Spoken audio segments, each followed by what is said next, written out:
She doesn't even go here. I'm bi, actually. Excuse me.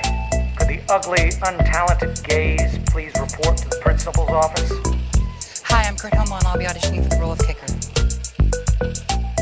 Hello! Welcome in, everybody. Thank you so much for tuning into today's episode of Not So Straight Nerds. I'm your host, Luke. And I'm your other host, Alicia. And today we have an episode I've been very excited to return to. Yeah. We are doing another episode on Marvel Rivals.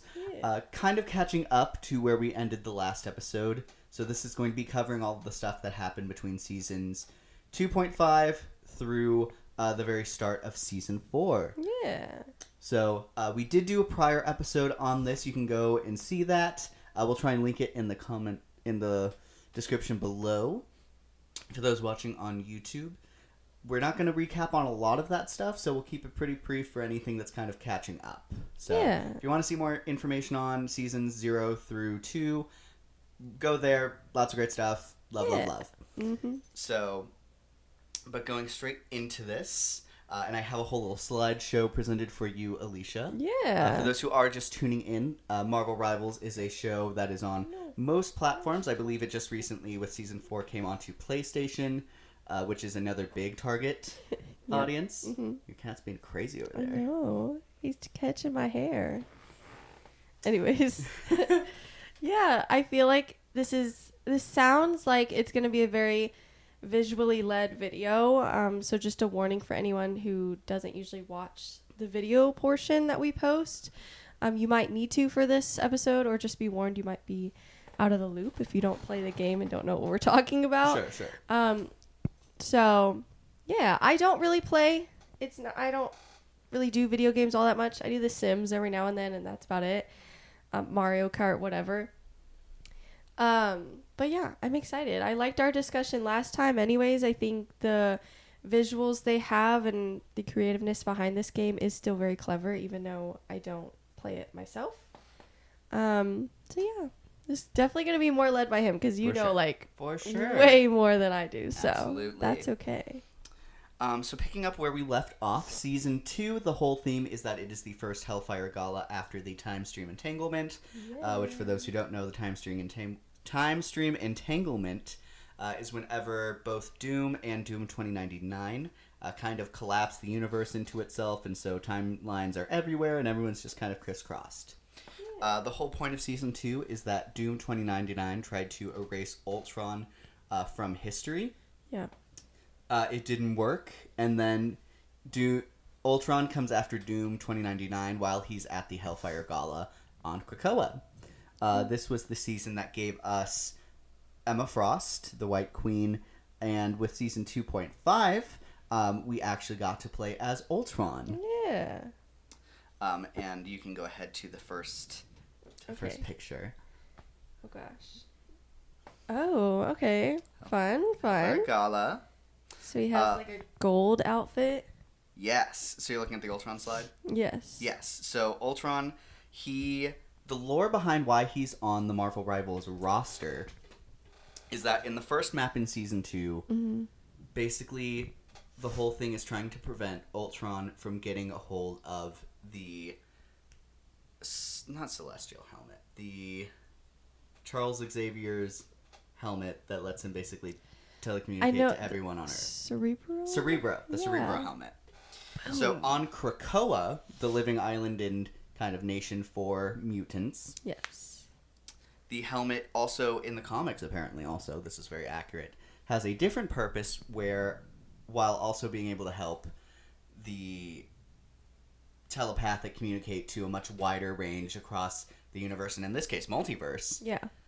it is also able to store the minds of mutants that visit the island, so if they die, Krakoa can kind of regrow and make them reborn. Mm-hmm. So, Okay. and apparently it's a kept secret that it doesn't just work on mutants. Mm-hmm. Apparently it can just work on anyone. Mm-hmm. And as this remember that, episode shows, it also works on machines. Okay. In that first map, the two different win animations are either Ultron gets stabbed from the back by Wolverine and he ends up getting like his head smashed into the Cerebro helmet. Both shatter, but Damn. then because they're connecting, Yeah.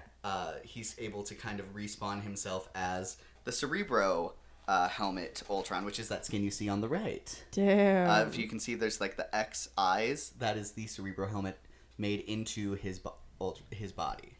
Ooh. Okay. Love that. The second one animation is just Magneto and Emma Frost fighting him at the same time. Emma Frost kicks his head off, and then his head kind of like where the opening is kind of grows these like tentacles that like attach to the Cerebro helmet, and then he gets respawned out of the Krakoa like birth or like rebirth pods. That's terrifying. A little bit, but Do they show like a lot of visuals for this, or is it mostly like I it see is you very reading quick it? animations. Okay. So it's just like at the very end, you either won or you lost. The winning team gets to show the animation for their side. Okay. And that's how like every map is. Okay. They're very quick. I'd say like maybe 6-7 second videos. Oh. Okay. Per. So Ultron as a character, he is kind of invited into the next map of season 2.5 because Iron Man is able to go to the abandoned body of Ultron because Okay. he's upgraded to the Cerebro version. He went Yeah. back to Arakko, which is the sister island of Krakoa. So it's a living Okay. island for mutants. This one is on Mars. Okay. But because Ultron was kind of brought back to Earth by Doom, it took over Arakko. Sorry, I'm trying to get all these names correct. Oh my And goodness. so now on Mars, it is a completely super futuristic, super technologied Ultron world. Okay. And he kind of takes his new body over there so he can kind of keep going on his evolution. In this lore, we learn that he's like an Ultron empire, and he goes through, he destroys civilizations and kind of takes the best parts out of it, kind of improving as he goes along. Yeah. As a character, Ultron kind of gets reset by Iron Man. There's a story thing with Iron Man where basically the whole reason that he gets Ultron's program to be on their side is that if Ultron destroys or like hurts anyone on their team, then he has all of his memory of Hank Pym, his creator, erased. Dang. And like the ability, like it's like revealed that like his whole driving purpose is to kind of like spite Hank Pym, his father, and whatever. Okay. So it's like a weird bonding moment between those two over father problems. Sure. So, but that's the whole reason why this new old Ultron body is on the team. Okay. Cool. So he is a strategist, which Okay. means that he's a healer. Per. And Interesting. he's actually one of my favorite healers. He's a flying healer, Okay. Yeah. which is helpful, especially with his main attack, which is like a laser beam that can like there's no end to it. It just kind of goes across the map. Dang. Okay. The way he heals is that he has a drone that he can attach to his teammates, and it follows them around and it heals whoever it's on, along with anyone who's in the like area around that character. Okay. His other abilities are that he can put on extra defense. The way it kind of visualizes is like there's a wall that like kind of like starts from the back and like kind of goes ahead of him, so it's like a shield physically going in front of the characters, and it's Okay. temporary health. Cool. To kind of prevent them from to add some like buff to the energy like in a big fight or whatever. Okay. And then he also has a little dash that makes him go a little faster and also gives him some bonus health. Okay. So I will say he's a really great character for getting assists, because essentially anytime someone kills an enemy while the bot is either on them or they're around someone with the bot on them, then you get an assist because you're actively healing them while they kill someone. Which Okay. is very helpful. Per. His ultimate ability is that he summons like 3 Ultron bots with him, and he starts blasting high damage, high healing to wherever he's aiming. Okay. So So you could use it for different purposes. yes, Cool. it heals and it damages at the same time. Very nice. So it's one of the most damaging healer ultimate abilities. Okay. So it's very good if you can get it to land. Very fun. So very so fun. do you have to like aim it before Yeah. you do it? You aim it as it goes because Okay. it lasts a couple of seconds and Cool. it just keeps blasting. Very fun.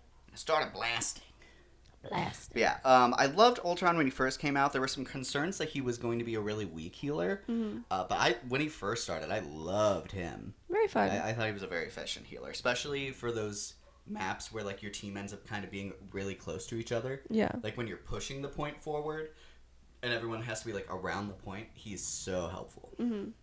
I will say a downside is that it's hard to kind of heal yourself with him. Okay. Unless you have like a healer or another character like in the air that you can give it to, because Ultron can heal himself if he's in the same bubble as someone who has like the healing bot on him, but he can't put it on himself. Okay. Which can be difficult if you don't have any flying characters because you know if you're down on the ground you're more exposed.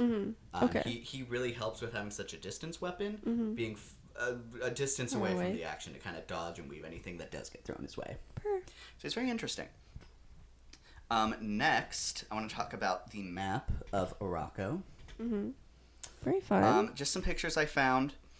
So the two teams here are you're either sent by Doom 2099, and he just kind of like teleports you from Krakoa to Arakko. You kind of go down this big red tower thing that you see here on the left. Or what's his name? Krakoa, who is our point here on the right, top right. He embodies himself and he kind of teleports to Arakko. And his whole thing is that he's trying to reconnect with his sister Arakko at this like head base. Okay. Which is this point right here. Ooh. But it's like all technology, but it's a tree Looks in like a actuality. face. Because it is the face of Arakko. Per. So the team who's pushing is trying to get Krakoa to Arakko so they can become, I believe it's Okara, which is basically when they merge, and it's very Steven Universe-esque. Okay. But if they combine, then life everywhere. He like grows plants as he goes, and like replaces like huge metal structures with trees. I think is really fun design. Per. And basically the entire planet gets all of Mars becomes like green grass. Okay. Beautiful. Love it. Doom wins, he comes out of a portal that forms in Krakoa's chest, which destroys Krakoa, or at least like this physical body. He's still the island, and then he faces the Extron Ultron and completely like evaporates the entire like city structure. Okay. And, like, everything just kind of like disappears. Oh. That's if you lose, you don't move it. That's if Far enough? your team defends and you're trying to prevent Arakko from getting to Okay. That makes Arakko's sense. head. Yes. So I love the animations for both. I think the map is super visually interesting. It's very dark. I like the use of like the red lighting everywhere. Monochrome is everywhere. You see some of like the creatures that like have been repossessed and like are captured. Specifically here, you can see this is an X-Men character named Warlock. He's this like techno virus-ish kind of creature. Okay. I've seen him a couple of times, but he's on this like little stretch of like robot characters like infused into the wall. Like you see like celestials and like robots into this wall, but like this is, and there's like a whole lore card about him going to try and stop Ultron and him being like, well, now you're just going to be my wall decoration and you get to watch as I kill your X-Men friends. Damn. So brutal, truly brutal. But yeah, this is one of my favorite maps, especially since I didn't like the Krakoa map all that much. Yeah. This one I loved. Per. That does look really cool. For sure. So that is the big stuff for stuff input into the season. It ends basically with Extron is defeated. We have Ultron on our side. What's next? Adam Warlock starts having a splitting headache, and he's like, guys, we need to go back to Clintar across the universe. I'm sensing darkness. And I think I might have said in the last episode, but it's the first gallery card where it's like name dropping almost every character. It's like, and then Namor said, and then Luna Snow rebuttals. Iron Man chimes in, and it's like, oh my gosh, what is this? What in the Wattpad?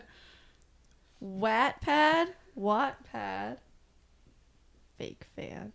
Wattpad seems more appropriate. Wattpad? It's fine. Meh. You're like, whatever. Anyways. So they're going to Clintar next. So, which takes us to next slide. 85 slides. Yep. Oh my I god! warned I you. just I warned realized that. That's crazy. So, which takes us to season 3. Are you there? Yeah. You're there. So, the whole premise for this, the characters announced in the trailer. Love this trailer, by the way. Yeah. We see that the characters we're getting are Phoenix and Blade. The whole trailer starts with Hela going to Noel on his throne in the under depths of Clintar, and she ends up becoming his Queen in Black. Her. So she is basically kind of given like the power of the symbiote, Yeah. embracing the darkness. She is kind of also an antagonist here this season, which is very fun. I think they do some very visually interesting stuff with her. Phoenix basically is the complete opposite of Noel. Rebirth, light, fire, darkness, cold, and death, decay. Yeah. Is very Noel's brand, so very clear here. The whole premise of this season that I love is Phoenix Force versus symbiotes, and those being on the same team. Kind of duality there. And then that also brings Blade in. Yeah. I remember in their like text about like introducing the season, they talk about Blade seems like an interesting choice this season, but they're leaning into that like that duality of these two different forces, and the idea that he is a half-breed. He's half human, half vampire. He's the first character that we see being able to use both forces. In the trailer, he's using the Phoenix Force, and he has symbiote on him. So Her. he's very in depth. In his depth here with some supernatural powers. Yes. So, very cool, very fun. I super loved the trailer. It had me very hyped. Her. Our next slide. Oh.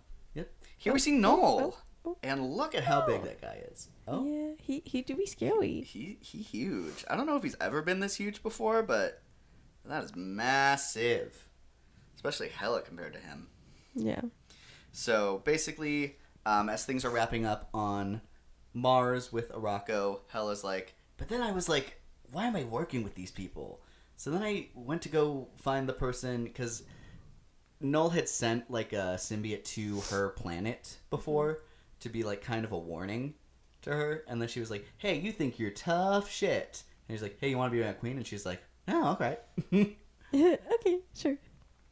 So she has a look I specifically love on Noel's face, the spiral, and that's like a thing you see in a lot of the symbiotes that are directly under his control. Okay. Super love in the image art early on. Whenever Bast was being corrupted by Noel, her human form, you could also see that spiral on her. In the whole like spider design on his chest. Her. Super loved. Just very fun. We knew he was coming as a villain. I would say his size and design made him a very exciting character. Yeah. Our next stop. Here is what our Queen in Black looks like. I love that. Super fun. They kind of replace her horns with this like spiral floating symbiote thing behind her. Yeah. Just super visually interesting. Love the red of her daggers. And a lot of the season she spends kind of leading the charge on the surface of the planet, fighting with Jean and Blade and friends. Fun. I do love that skin. That looks very cool. It's so fun. So next slide, like I was saying, we have a lot of characters with symbiote skin, with Phoenix Force skins. It was very interesting to kind of see who gets what. Some interesting choices there. We'll go through what some of these skins are in detail later. Yeah. But all around the battle pass, you see kind of our characters here. A pretty decent split down the middle on who gets symbiote and who gets Phoenix Force skins. But That's cool. I love Jeff's. Jeff is this little guy. Emma always looks hot. For I sure. love her. So, but we'll go into some details too. I do love going through the lore that there's a reason in universe that that each character gets it. It's not just like, oh, they have it because we wanted them to have a color. It's like, oh, in the lore, this is when they get this. This is when they get it. Sure. And we'll get into some more specifics of that later. Next slide. Phoenix. Our first character is Phoenix. So, she is a duelist, which means that she is a character that's supposed to do a lot of damage. She's also borderline a sniper character. She's a very, point line. So while she doesn't, have any kind of like focus to like hit people from a far distance like Black Widow does. Mm-hmm. She's a very like one point of contact hit. Like Okay. it's like a pinch. So she throws like bolts of, you know, fire as her main attack. Yeah. And what makes her very unique is that she has this kind of like build up point system for every time she hits characters. There's basically like 3 hits that kind of like add like a fire emblem over each enemy character as you hit them. Okay. And when that gets to 3, it basically creates a little fire explosion Per. that kind of explodes and also hits and gets like ticks up on any enemies around them. Okay. It's very interesting, and it allows for kind of like a building up of like combos of like how many people you're hitting and getting those like explosions to kind of pop off. Very interesting. Visually, I think people were really underwhelmed by her original costume.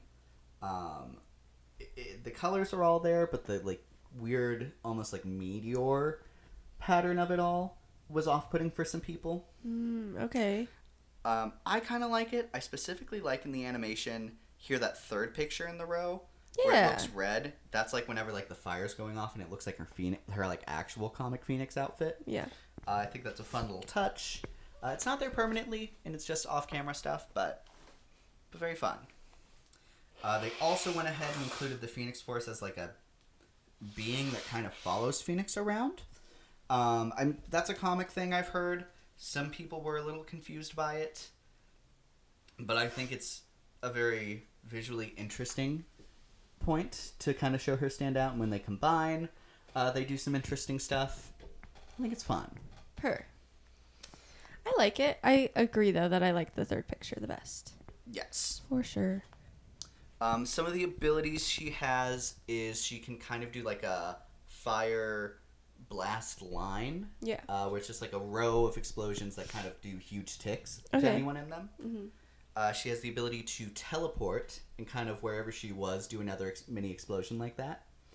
And then she's able to kind of combine with the Phoenix Force and get wings and fly. Her ult, which is really, I think, visually interesting. She goes up as a phoenix, and then she like kind of is able to drone and like move around and land. Huge ticks to whoever she hits, and then it also has this like shockwave that covers basically the entire map, and does a little bit of damage to anyone caught in that. Per. So very interesting. I love when it's on the enemy team and she hits you with the "You are nothing." Yeah. I think that's just very fun. She's very interesting. I think with her precision, I think she's not exactly the easiest character, especially when your enemies aren't super close together. But overall, I think she's fun. I think Sure. she's fine. Yeah. Lore-wise, if you want to go to our next slide, maybe see a little bit of the costume, maybe a scooch more. Wow. So basically, her first storyline is how she's going through the cosmos, and she starts feeling that Null is gaining power on Clintar. As kind of a shortcut, she decides to cut through the divine space, which is Okay. basically like a highway for gods. As soon as Sure. she enters, she sees a bunch of possessed gods, Okay. including Bast again. Ooh. And so she's able to use like a lot of her Phoenix power to cleanse them. They're like, oh, thank God. Clintar sucks these days. And then they just leave. She's like, cool, well, I'm very low on energy now, but I guess I'll head to Clintar. Yeah. That's like her whole story. Damn. Okay. I think she also mentioned Cyclops in her story because she's sad about being away for so long. Yeah. But now, eventually, I'm sure we'll see him. Yeah.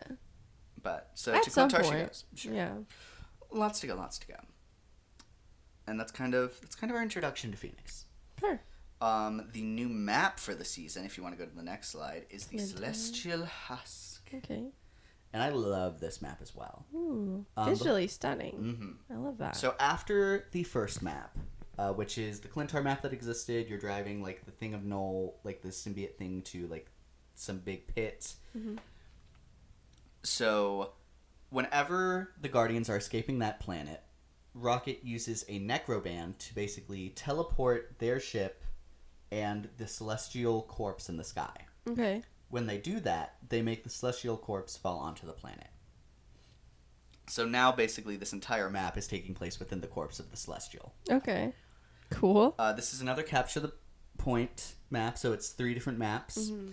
We have this one in the top left, which has the all-black sword, which is Null's weapon. Yeah. It's very interesting. It has an eye in the middle and like a symbiote mouth at the top, and it like talks to people on the map. Very fun. Okay. It's also huge. Yeah. That's cool. We have this thing right under it, which is kind of like a celestial codex. Mm-hmm. Very fun. The map is very interesting because if you destroy the bottom, it like just hangs in the air and has like some other tendrils come up around it to provide some cover. Mm-hmm. Then there's the egg, the phoenix egg, top right. That is another point to capture, and it's kind of building its energy there. Mm-hmm. And then here I just have a picture of the giant celestial hand in the background. Her. Very fun. Also on one of these maps, in one of the spawning rooms, you can see a bunch of Phoenix-empowered weapons. Mm-hmm. Like you can see like Widow's gun, Rocket's gun, the Moon Knight weapons, the Soul Sword being Phoenix-infused. A lot of fun little Easter eggs. Love, love, love, love, love. But the egg, if you want to go to our next point, Mm-hmm. is a huge piece of lore. Because essentially the whole point of this map is either you're trying to get the egg to they're trying to charge the Phoenix energy. Mm-hmm. And the divide between the heroes on this map is, do we kind of let the egg hatch, or do we take it off planet? Because the fear is when it hatches, the pieces of the egg are going to melt through the planet, and it's going to create a clear way for Null to get out. Okay. So, in lore-wise, regardless, the two winning animations is the egg hatching and the Phoenix flies out, or the ground opens up and Null gets the all-black sword. Okay. Oh. To our next point, when the egg hatches, that is when our heroes get infused with the Phoenix Force. Ooh. So, and that gives us the Phoenix 7. Gosh. Our characters that specifically get it are the Black Panther, Yes. Wolverine, Emma Frost, Widow's there in the back, Yes. Namor, Iron Fist, and Magic.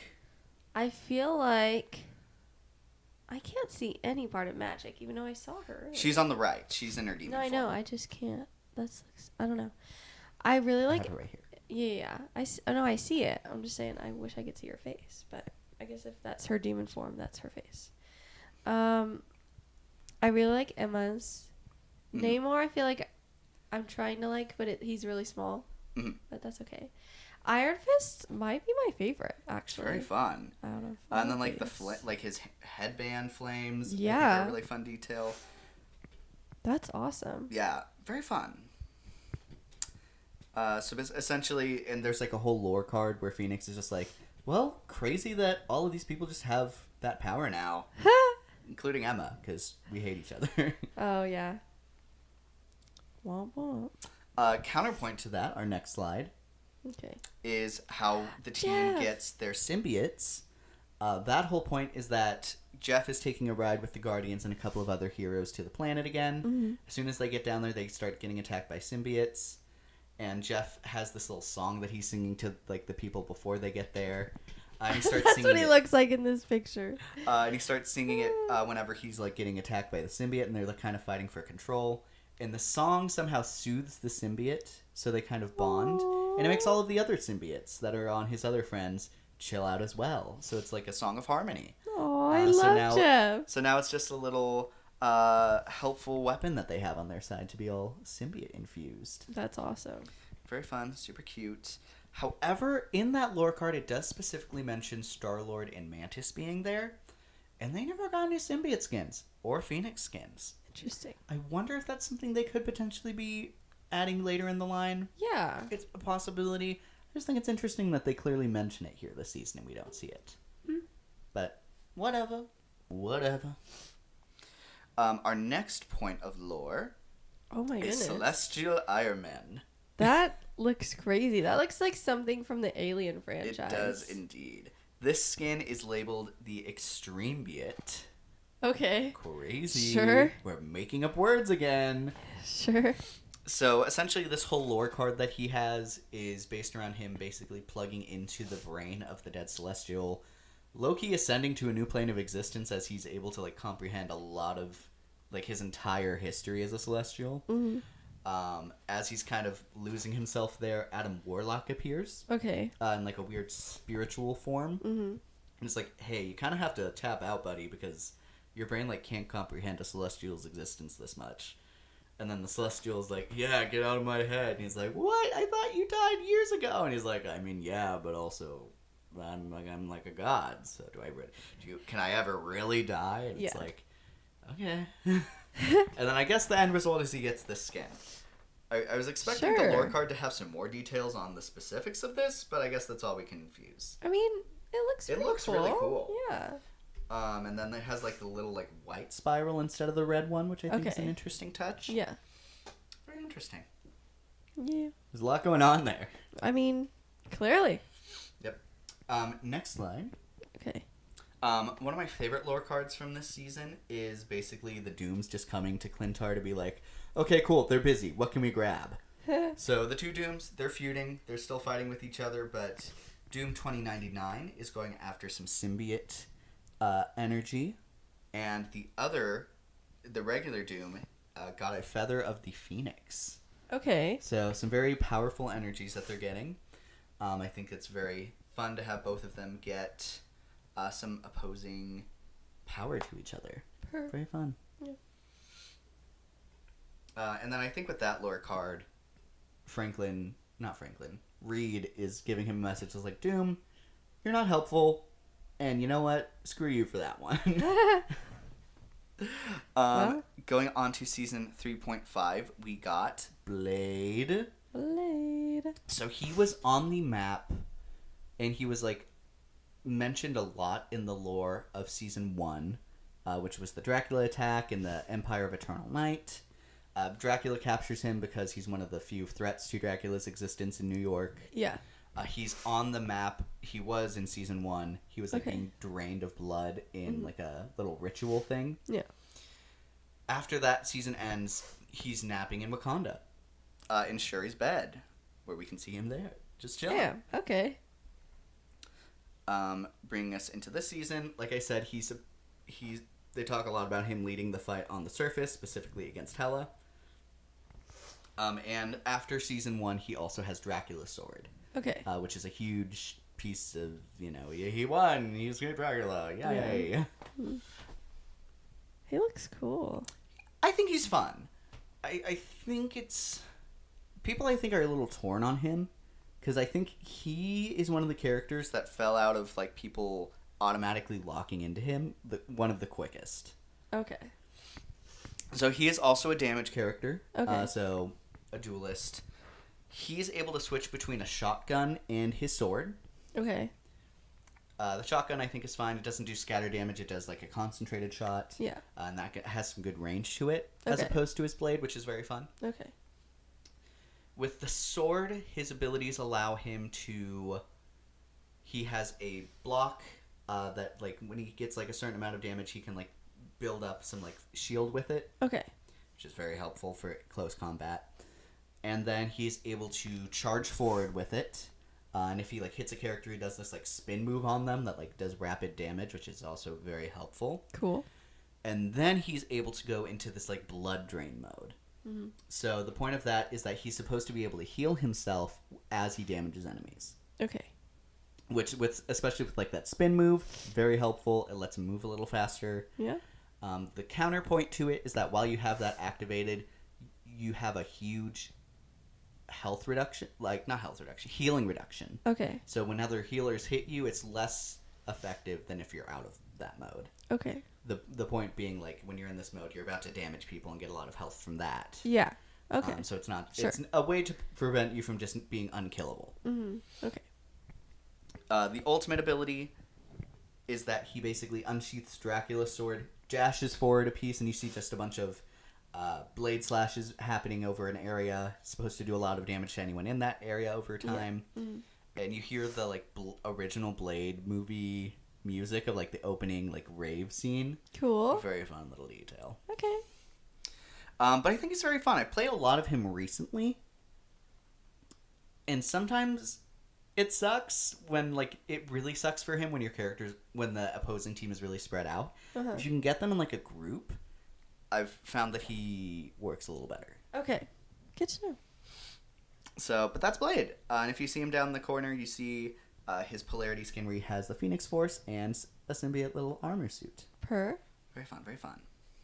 So our next point is that throughout the fight, Hela eventually gets to a point where she separates Eddie and the symbiote. Oh. No. They're put into some kind of jail cell and they're still able to communicate because their bond is so strong. Yeah. The other symbiotes on the planet end up breaking them out so they can recombine and get back into the fight. But they basically just have a talk where it's like, oh my god, what are we without each other? Aww. So cute. Yeah. So buddy, so queer coded. Our next little point Okay. is divine balance. Basically, Wanda and Jean kind of swap energies. So you have Chaos Phoenix and Phoenix Chaos. Sure. So both kind of use their ability to help each other. I believe specifically in this little scene is where Wanda destroys the All Black, Okay. the sword that he wields. Yes. Okay. Which is handy because that's the sword that beheaded a Celestial. I'm remembering things. So we love to see it. But in any ways, I love this like chaos yin yang thing. Yeah. Love. Which takes us to the next point. What I call the Jean Resurrection Plan. Okay. So basically, yes, that is Jean being impaled by Mr. Ow. Null. So they have a plan. Remember how I said Rocket used the Negaband to swap the location of the Milano and the Celestial body? Yes. So whenever Jean / the Phoenix host gets reborn, they enter the white hot room. Just essentially just this like place of pure rebirth energy and light. So they have the plan to have Jean sacrifice herself and get teleported to that room, and the Negaband swap her and Null, so that Null, the god one. of darkness and evil, teleports to the white hot room, Oh. a universe of pure light and energy. Ow.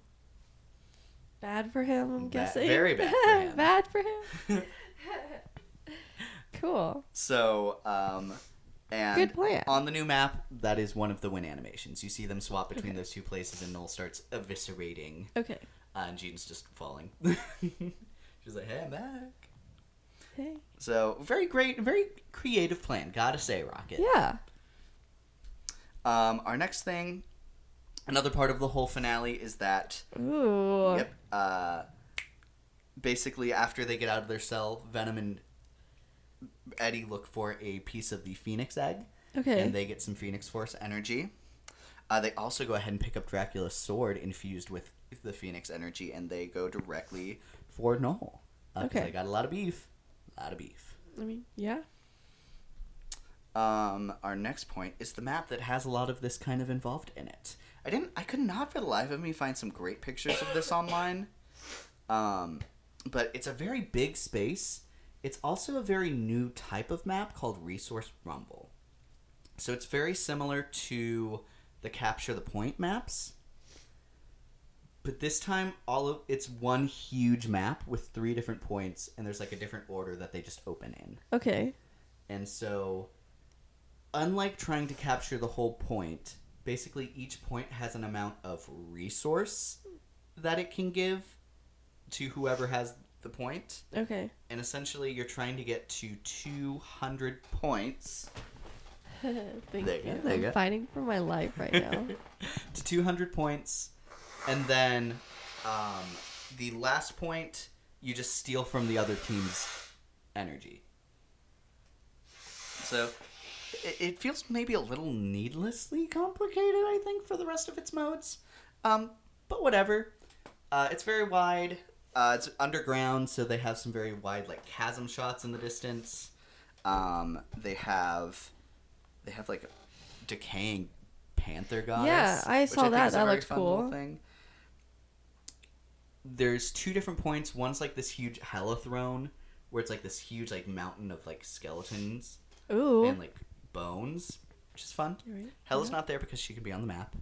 And then the other side, you can see Noel on his throne. He's huge, and he has the phoenix flying around him and like shooting blasts at him, Yeah. which is very fun. He apparently talks to some of the characters, specifically, I think, Blade, Phoenix, and Venom. That makes sense. So one team wins, and you see the Jean resurrection plan where he gets teleported to the White Hot Room. Okay. The other one is where Venom comes in, picks up the Dracula sword, and takes the swing forward Null. And wins, I guess. Yeah. So either way, love the animations, and they win.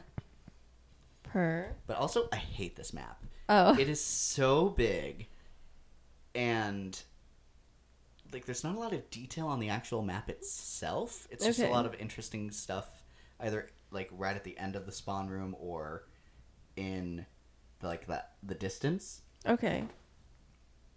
And it's so big. Like moving around it feels miserable because it's like I'm not making any progress, and even if I am, I can't tell because of how massive this map is. Yeah. They have points to make you Weird. walk a little faster, but I feel like they Yeah. don't last long enough. Yeah.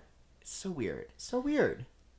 I want to feel like I would like this idea if it was a map that had enough content to feel like a place. Yeah. So I don't know. I feel like I'm That still makes sense. a little indifferent to this map mode. Yeah. Okay. Very interesting. The last gallery card of this season, if you want to go to the next point, is basically Nola's defeated. Hela can feel her new powers kind of melting away. She flees to a Ooh. place called the 8th City. That looks cool. Yep, and she is met by a mysterious figure that we clearly don't see in full yet called Dzang. Okay. Who- Dzang? Dzang. Dzang. Interesting. I might be pronouncing that wrong, and I apologize, but that's to the best of my knowledge, that's how you say it. Okay. Please correct me in the comments and I'm wrong, and I apologize in the meantime. Yeah. And he's basically the leader of this city, and he's offering her sanctuary Okay. to kind of repent for her sins and, get a second chance to not be the worst. Yeah. And that is the end of season 3. Whoop whoop. Overall, as a season, I think pretty solid, except, I don't know, the last note hit kind of weird. I really liked the beginning. Great map, great character, great skins. Okay. And then the new map, and then people I don't think were thrilled about Blade's, character style. Yeah. Or, specifically his gameplay, I think, was a little underwhelming to people. Okay. So I think it ended on a weirder note, but it started really strong. I would say maybe a little opposite to Krakoa, Okay. where I think people didn't love the first map, but I think I think people were really here whenever Ultron and the new map came in. Yeah. So I think very opposite. On to season 4, Heart of the Dragon. I think you've seen this next slide's picture. Yes. The Well, I've whole- seen the trailers for the Yes. last couple of seasons because we talk about it so much that it's starting to pop up on my feed, and I'm like, "Did y'all see this? You probably saw this, but." For sure. So this season, Heart of the Dragon takes place in Kunlun. Lovely. I probably wouldn't have guessed that we were Awesome. getting here so quickly, because I Yeah. feel like Kunlun is a little bit of a lesser explored place in Marvel continuity. Yeah. So I super love giving it a chance to shine. And I think the whole premise of this city, Devil versus Angel, great, awesome. great way they used it in the trailer. Yeah. Great little setting and idea. The color contrast here is fun. Mm-hmm.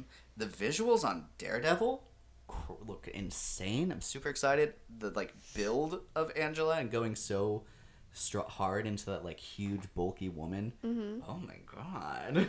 She looks awesome. Gosh, biblically accurate She-Hulk up there. Yeah. That's awesome. You also probably noticed that Daredevil looks insanely buffed. Yeah. Well, I feel like most of the characters do, but yeah, Daredevil, I do feel like in particular. Specifically with his purple coursing energy. Yeah. It's cool. So kind of the reason behind that is he has taken on the mantle of Dzang. So he's Oh. the person who offered Hela Sanctuary in the 8th City, which is the hidden 8th city of Kunlun, Okay. the Heart of Heaven. Mm-hmm. For those who need a little recap or weren't here before, Kunlun, whenever the time stream entanglement hit, became merged with the other 6 cities of heaven. Whenever all of the cities are kind of together, it's called the Heart of Heaven. And each one of those cities has their own Iron Fist-esque protector from their immortal beast. Okay. But all of them are missing. Iron Fist is the only one left. Oh no. He also finds out that that the secret 8th city is in the underground. That is run by Dzang. And apparently, since Daredevil kind of stepped in as Dzang, he's made the city kind of a haven for people from outside the city to kind of hide from the God War. I didn't know this before this season, but apparently Kunlun is in the universe where the gods are fighting each other.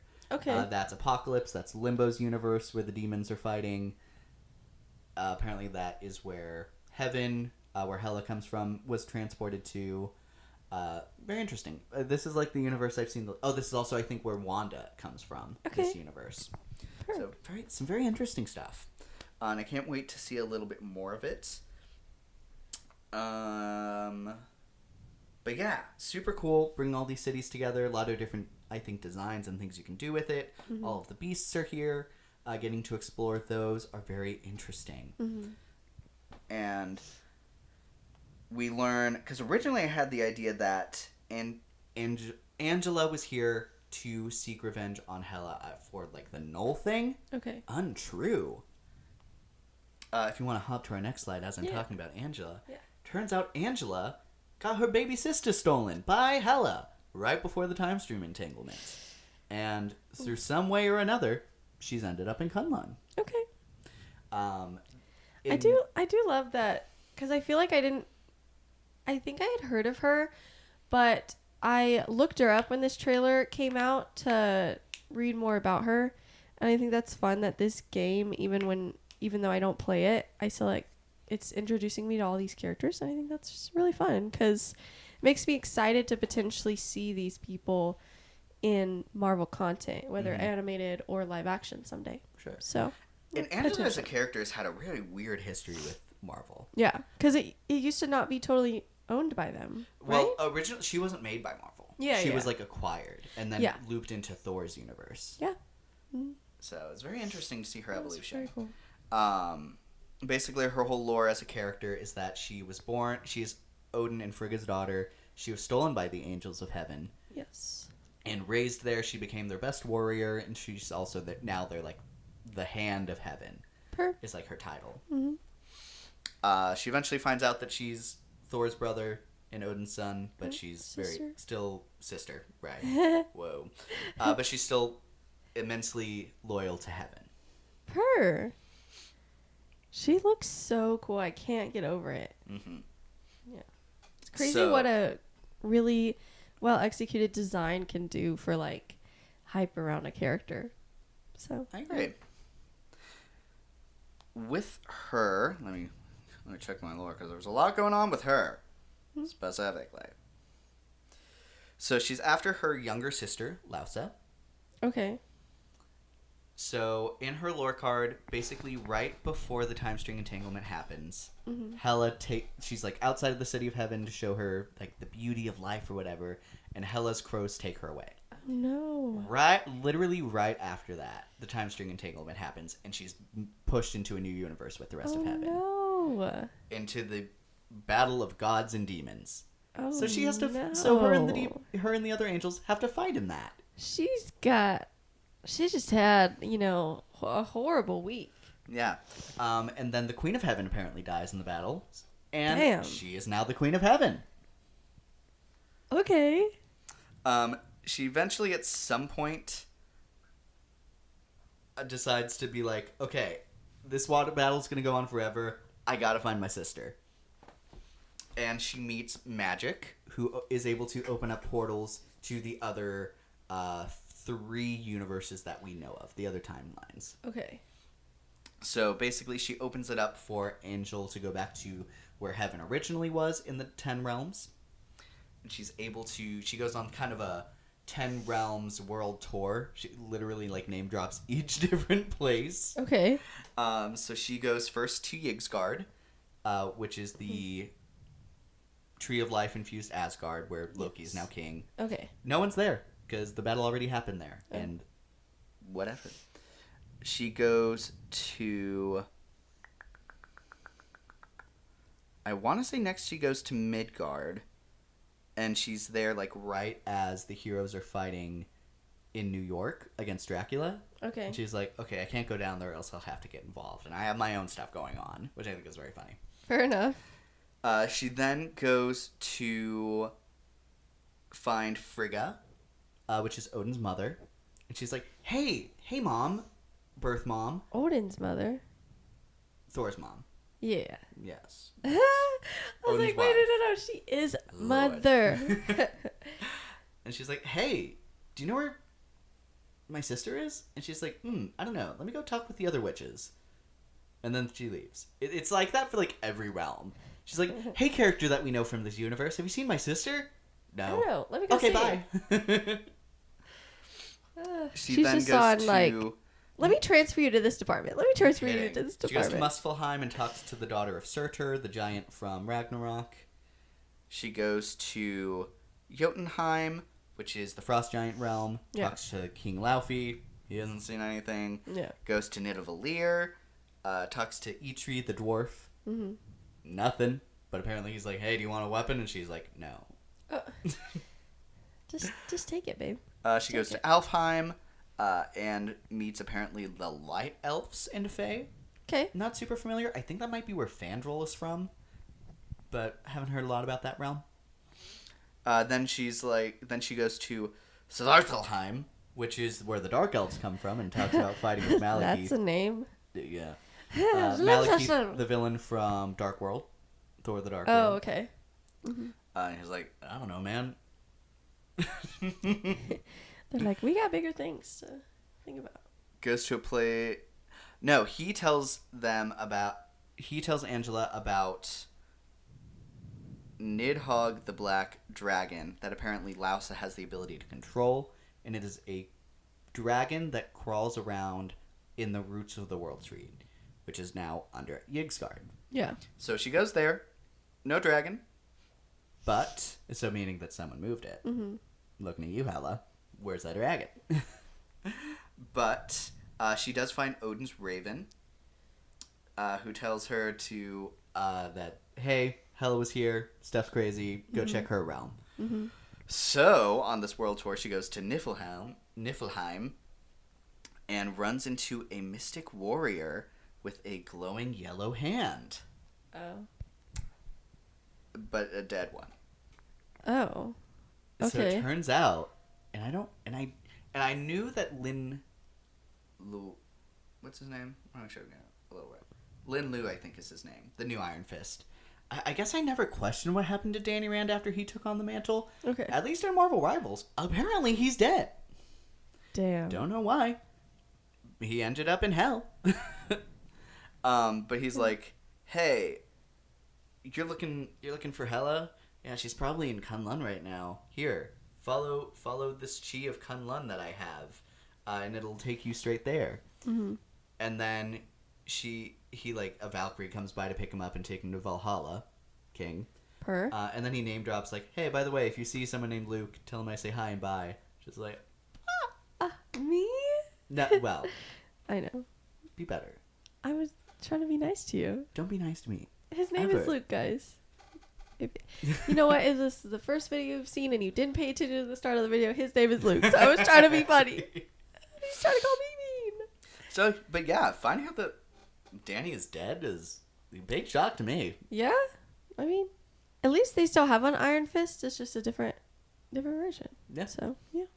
Very interesting. So, she goes to Kunlun. She sees the new Lin as the Iron Fist, and she's like, hey, are you Luke? And he's like, no, I'm the Iron Fist. And he's like, whatever, where's my sister? And he's like, oh, is that the baby that the King of Orphans brought me? And he's like, probably. I think that's the lore card. Damn. Okay. That's where it ends? Essentially. Yeah, it probably is the baby. Period. The end. It's very weird. It goes through a lot of crazy places. I talked about what Kunlun is doing right now. Yeah. We also have... Daredevil. We already talked about that. I reread the first Iron Fist lore card that was like when the season first dropped. It's him meeting the King of Orphans, which is one of the immortal protectors. Yeah. Apparently his like city is like African based, which ties into who that champion chooses later. That beast chooses as their champion later. Okay. But he is the one who brings Lausa to Kunlun. Okay. And he uses the fruit of the immortality tree to prevent her from dying. Her. We love to see it. Yeah.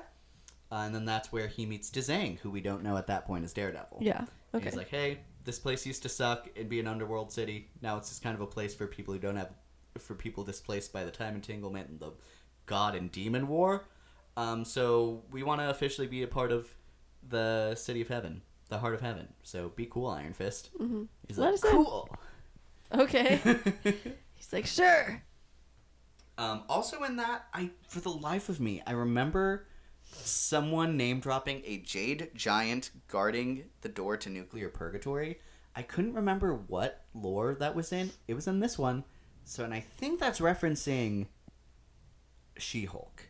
Okay. Because Hulk is definitely off doing his own thing in his lore so far, where he's just like in a city working on his belt to like become Hulk at will. So I think that means She-Hulk is somewhere preventing a nuclear apocalypse in that universe, which Okay. is very interesting to see that someone, I don't know, She's out there somewhere. she's out there somewhere. I'm waiting for you, Jen. But yep, Dzang, Daredevil. He runs the underground city. He's powered by his own immortal beast to be the protector of that city. Apparently, it involved him going all the way into hell to find that beast and kind of gain its power. So, very interesting. Hand magic, I think, is what let him get down there in the first place. The Hand, the evil ancient ninja organization. Boom, boom, boom, boom. So, the whole reason of this season coming to Kunlun, besides the baby, bringing Angela here, is that Doom is here. Doom, modern day Doom. And his whole thing is that this season he wants to get Xiao Lao's heart, which is apparently infusing with Chronovium. For those who don't know, that is kind of this like cosmic time energy that's crystallizing in a bunch of places and having like different properties depending on where it is.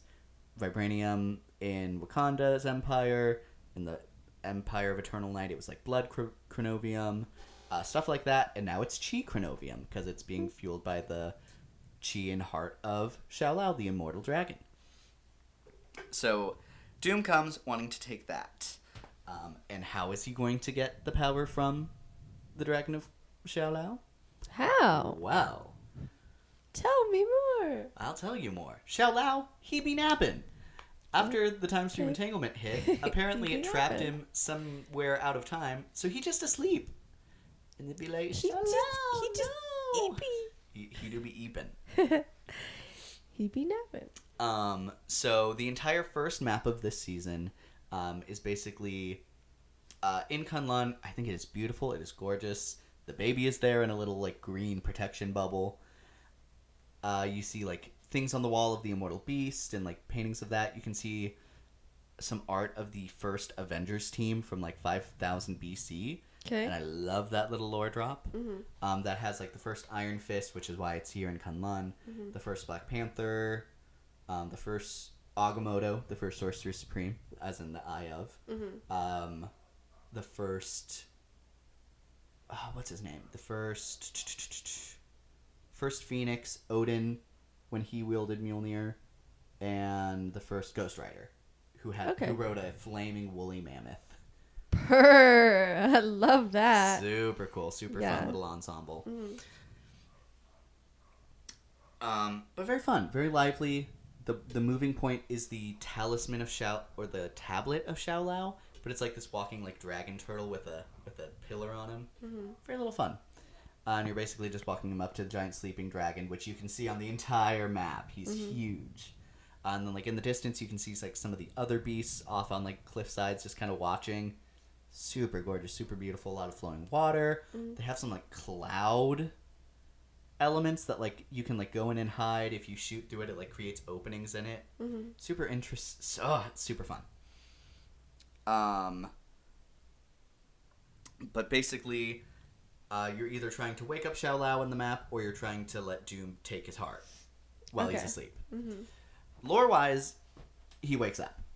And then after he wakes up, Doom is like, okay, cool. Second plan, I'm going to challenge for the right of the Iron Fist, because this new Iron Fist didn't actually ever do the trial to become the Iron Fist.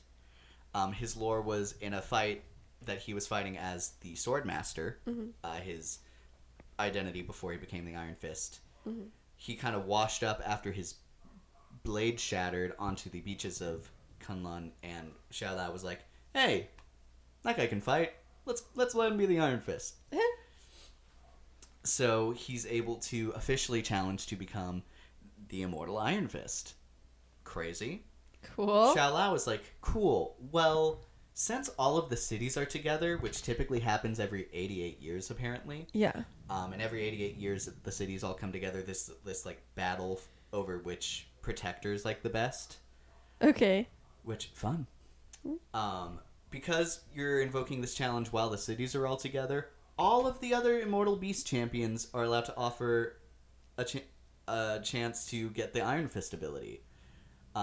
And then he's like, cool, well, all of those are missing, so it's just me and the Iron Fist now, right? And it's like, nope, they're allowed to choose new champions from anyone who's currently in the City of Heaven.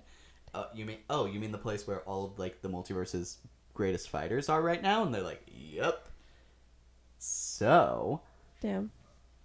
fun that now all of the Immortal Beasts get to choose a protector. I'm very interested to see how that works as a map. Okay. I'm very curious. So that's something that hasn't quite happened yet? The actual tournament itself, no. Okay. That's something I'm assuming is going to be very heavily leaned into in season 4.5. Okay. Angela as a character. She is a flying tank. But unlike the other flying characters, she can switch between flying and being on the ground. Cool. She's very fascinating. She's a very complicated character, I think. So her one wing in the trailer looks so cool. Her She only has one wing. yes. One wing. Oh. Very fun. One wing. So she has a handful of abilities, whether she's flying or on the ground. She has a shield. She's a tank. So obviously a shield is pretty right up that alley. When she's flying, she can kind of charge and do like a pinning attack where you pin someone in the air. Brutal in this new map because there's so much open space and clouds to hide behind for her. Okay. Truly terrifying. Very fun. Not the easiest to control though. On the ground, she can swing axes. I think otherwise, even in the air, she just has her axes. So she's not a huge distance character at all. She's interesting for a flying character. Yeah. She also she can slam down on the ground out of flying and go to walking. Okay. When she slams on the ground, she has her ichors, which is basically this like cosmic liquid that she has that can turn into all of her different weapons. Okay. She creates spikes on the ground that can kind of damage enemies around her for a certain amount of time. And then she has try not to forget anything, but I fear I will because she has a lot of abilities. She's able to fly back into the air to switch back into flight mode. And then her ultimate ability is that she can throw a spear. And it has her little wrappings around it, which is what I know a lot from her character, that she has like her ribbons that are very like, think like Medusa's hair. Okay. Like it's super controlled, like can like grab, tie around things, like stab or whatever. You can see it in the trailer, and like wraps around Daredevil in their fight. Okay. That's her ultimate ability. It lands and it like wraps around people that are around it so they can't leave, and it like bounces them back into it. And then she can slam down onto it and shoot all of like the ichor spikes up from the ground. So it's great to like capture. There's a couple of ultimate abilities that like trap characters in a place, and someone else can ult damage right over them or Okay. through them. It's useful in that regard. Okay. But a very busy character. I will say she's probably my least favorite added character yet. Interesting. Okay. She's the most difficult new character that they've added. They have like a ranking of difficulty in stars. She's a 4-star character, Okay. and I feel like even among other 4-star characters, she's like the most difficult. Okay. So it's very interesting. If you want to go, I don't even know what slide you're on. What do you want now? A Mortal Weapon tournament. But we already kind of talked about that, I guess. Yeah. I love that But picture. look though. at these designs. Ugh. So here in the middle, you see Iron Fist, the Shalaos champion. Let's go left to right. One of the immortal beasts is a spider from Spider Island, and he goes with Widow. Mm-hmm. Hate that she doesn't have costume. Yeah. Why would you not give her a costume? Give her some cool spider-ass look. Yeah. Ugh. Missed opportunity. You have the dragon protector of the Undercity. Daredevil met with him and is now the protector of his city. Yeah. This is also a shady city with the Wolf of Fury.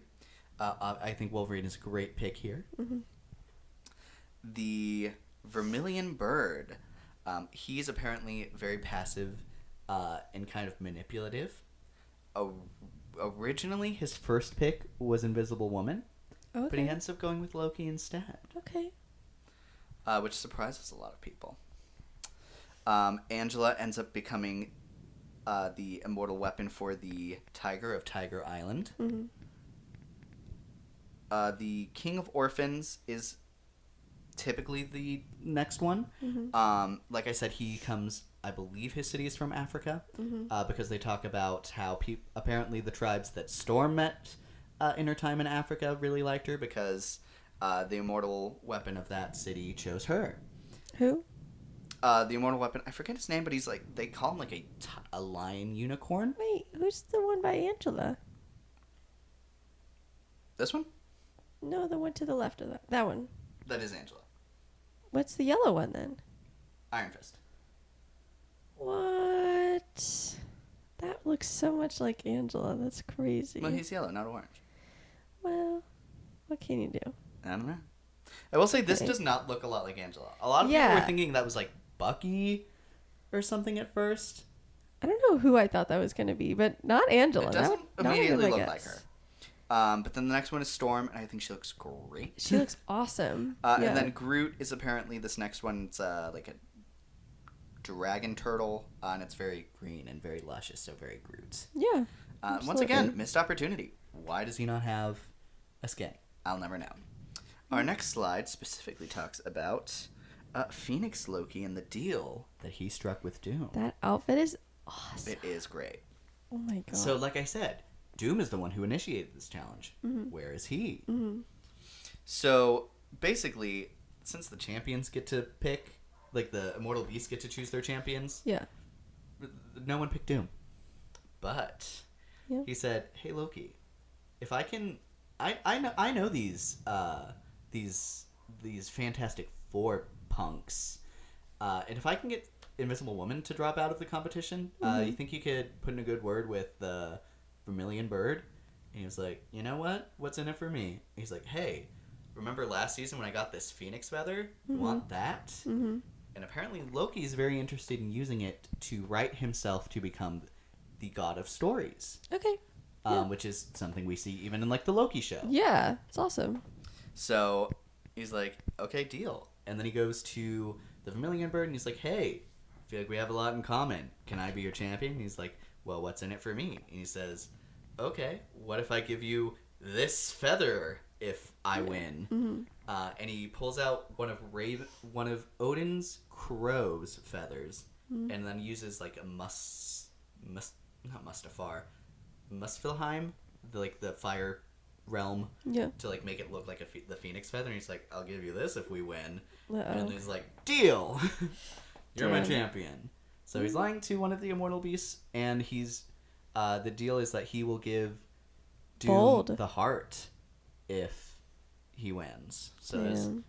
so Loki is on the villain side again. Mm. Very interesting. Damn. Very, very on brand. And then I talked about the heart of the dragon map. trying to think if there's any other points that I missed. But so far, I love the lore of this season, and I love the map a lot. The map took a second to come in. I think it came in like 2 weeks after the season started. Right, I remember that. That And was I weird. feel like that's a really weird choice. I think the map is like more important to a new season than like the character Yeah. is actually. Yeah, I would probably agree. So I would So- flip that in the future if they had to. I understand like the difference in like timing of development or whatever, but I would either drop them at the same time or map first. Yeah, I agree. Especially if, and maybe that's even just me being slightly jaded because it was Angela that was dropping, and Mhm. I'm not super impressed, and I don't think a lot of people are either. Okay, interesting. So, but I love her as a character. Like, I don't know, her whole drive here, Yeah. very interesting. Hmm. So, a lot of interesting stuff. I was really curious what the like this or that element and like the skin element would be here. The immortal like backed costumes, Yeah. I love. I Mhm. love that so much. Mhm. Still Sure. super interested to see how that forms into a map. Yeah. I don't know. But I'm super here for it. Mhm. And then Doom is here. Yeah, I think this is gonna be a fun season. Per. And then I'm very excited to see how Daredevil works. Okay. We've only seen him in the lore. We haven't seen anything about how his character works, or some people are even debating what type of character he's going to be. If he's not Damage, I'm going to be very surprised. Okay. I don't know. I would assume, because he's going to be a healer? I fear he's too small to be a tank. Because he's very fast. Mhm. But, interesting. Pussy. Indeed. So this last portion I have prepared, we will be calling costume, yay or nay. Mhm. So I have all of the costumes from season 3 through currently what we have for season 4. Okay. And we're going to basically I'm going to give us 3 different options. The great, beautiful, flawless, incredible, yeah, sure, Mhm. and the bad. Okay. So Cool, we cool, have we have green, yellow, red. Yeah. Okay. So, if you will, get us started. With Symbiote Squirrel Girl. Symbiote Squirrel Girl. Listen, I feel like parts of it maybe look a little weird. However, I feel like I saw this in action at some point and I liked it. And I like that the small squirrels are also like symbiote. Mm-hmm. And the That's tail super fun. is the cool. tail being the mouth is crazy. The tail is really you can't see it cool. from this picture, but the slingshot has like teeth in it as well. Okay. So it's like a whole nother mouth. Yeah. I feel like for that reason, I'm in between like yellow and green. I would probably still say yellow though. I completely agree. Yeah. If there was a middle option, it would go there. Yeah. But I would solidly put it in the yellow. Yeah. I really love the mouth. I think really seals it for me. That it's like Yes. It's like, still I good really even like if it yeah.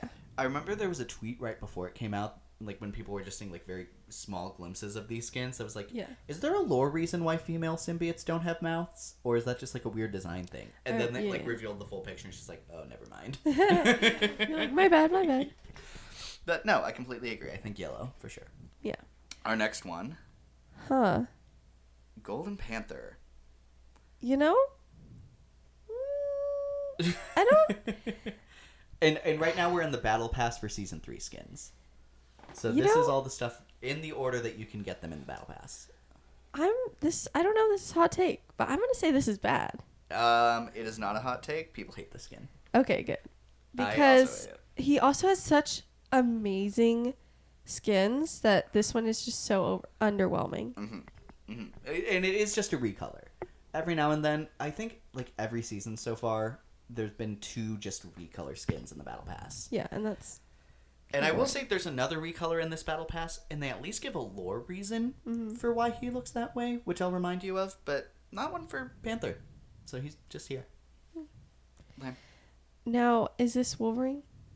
Yes, the Weapon next X, one? this is Wolverine's Phoenix Force skin. I feel like I do like this one.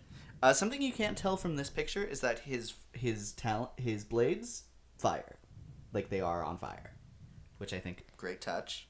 However, I feel like there's something about the red and black, like the fire and like the gold plates. I Yeah. really like. Mm. Everything else I feel like is incredibly mid. I would ultimately put it in yellow, but I do love the fire, and I love knowing that the talons or whatever. What do you call it? The blades. Blades. I was like talons. The blades His are fire. claws, That's that's very what he cool. calls Yeah, them, yeah, yeah. claws. Mm-hmm.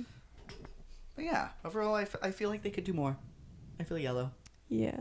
And I would even say, I would go as far to say, like, yellow, between yellow and red. Oh. Like, I think okay. it's a I would notch say like under. pretty solid for me. Yellow. I would say. Our next one. This is Symbiote Groot? Flora Groot. So, Symbiote Groot. You know, I do like this one. Is there anything else like movement wise? Something you That's can't cool. tell from this picture is that he has a blue flower tongue that comes out of his mouth. That's cool. And it's very nice. This one, I would still say it's yellow. I would But, put this in like- the same category as Squirrel Girl. Which, Yes. like, I would put it in between. Me too.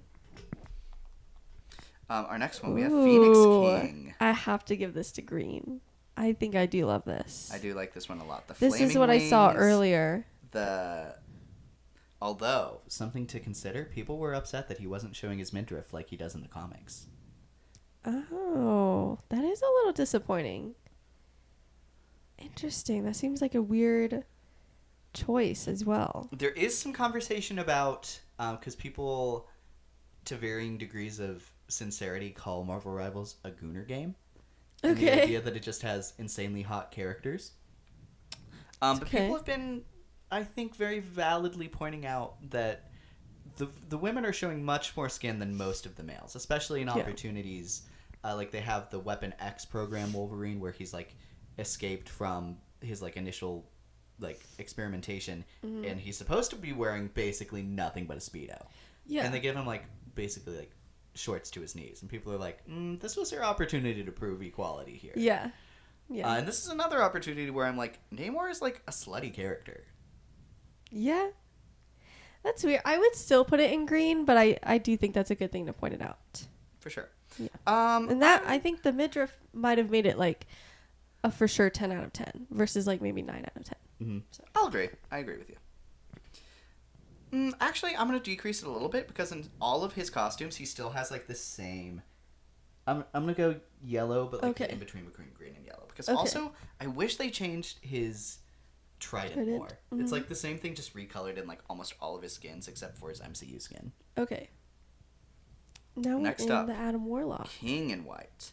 This is the second recolor, but this is apparently what he looks like as his, like, soul version when he reaches out to Iron Man, when he's, like, in the Celestial's mind.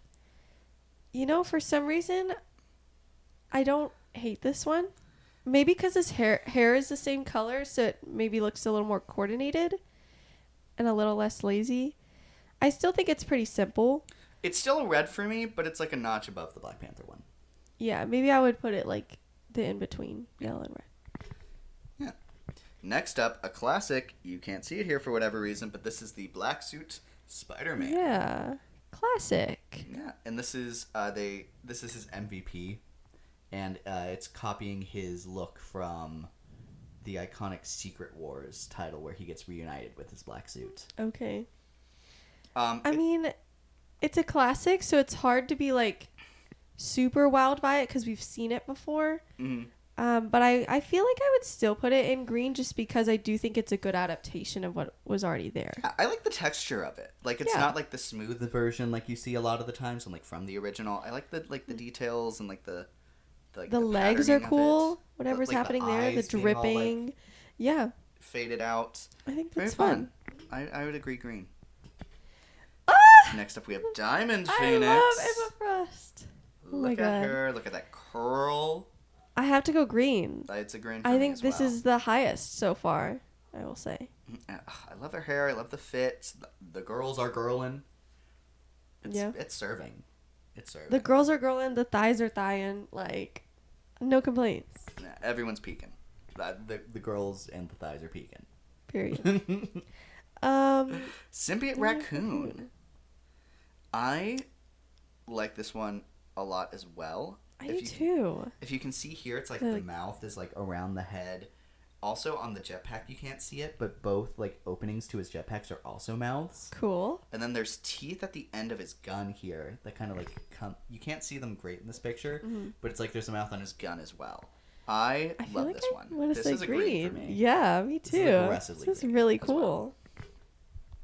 And then we have the last skin of the battle pass. Jeff. I gotta go green This again. is also another green. He has Yeah. like orca energy, which I think is great for a shark. Yes. He has like the spikes of like a collar around him, which I think look great. The tongue color's perfect. Yes. Like, yeah.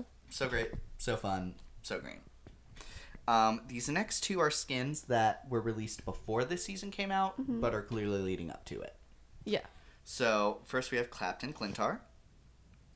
Clapton Clintar. Captain Clintar. Specifically, the detail I really like here is that there's teeth Ooh. on his shield. Yeah, I really like the shield.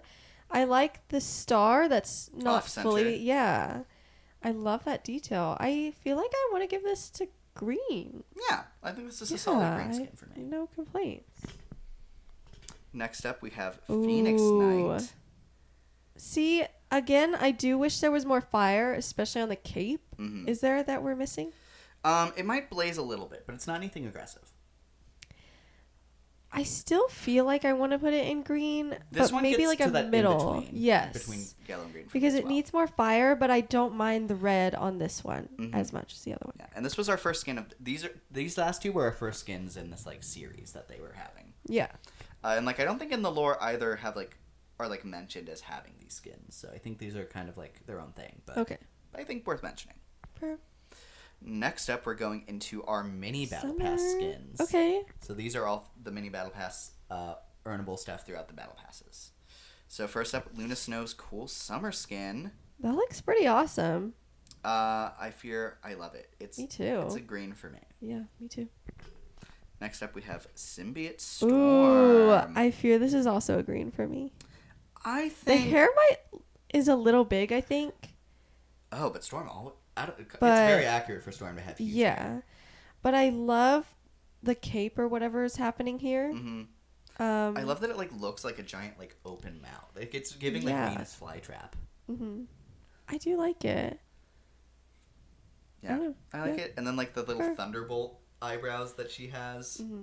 It's very fun. Very, I would say like maybe low level green for me, Yeah. but still very green. Mhm.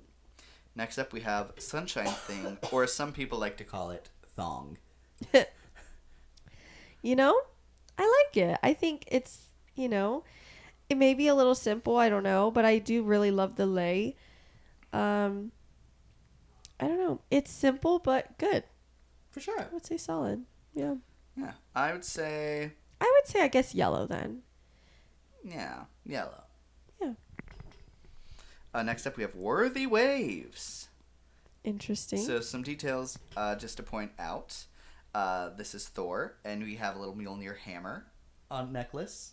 We have a toy Throg hammer, and it's a toy because he has an emote where you can have water spilling out of it. Okay. And then here in this little bag, he has little toy Loki and Hela. Sure.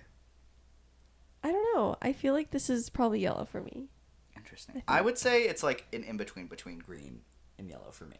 Okay. I don't know. Next up, we have Queen in Black. I have to go green. I think this is Green. phenomenal. I don't know. I saw some people having an opinion that they don't like this look. Interesting. I mean, I guess she's like doesn't have like the typical horns that like Hela has, but like this is such a great look. I think so too. Yeah. And like the cape is all The like red nails, the cape, spirally. the spiral behind her head, on her forehead. Her hair is super bouncy. Love Yeah. the hair. I don't know. I really don't have any It's complaints. aggressively green for me. Yeah, me too.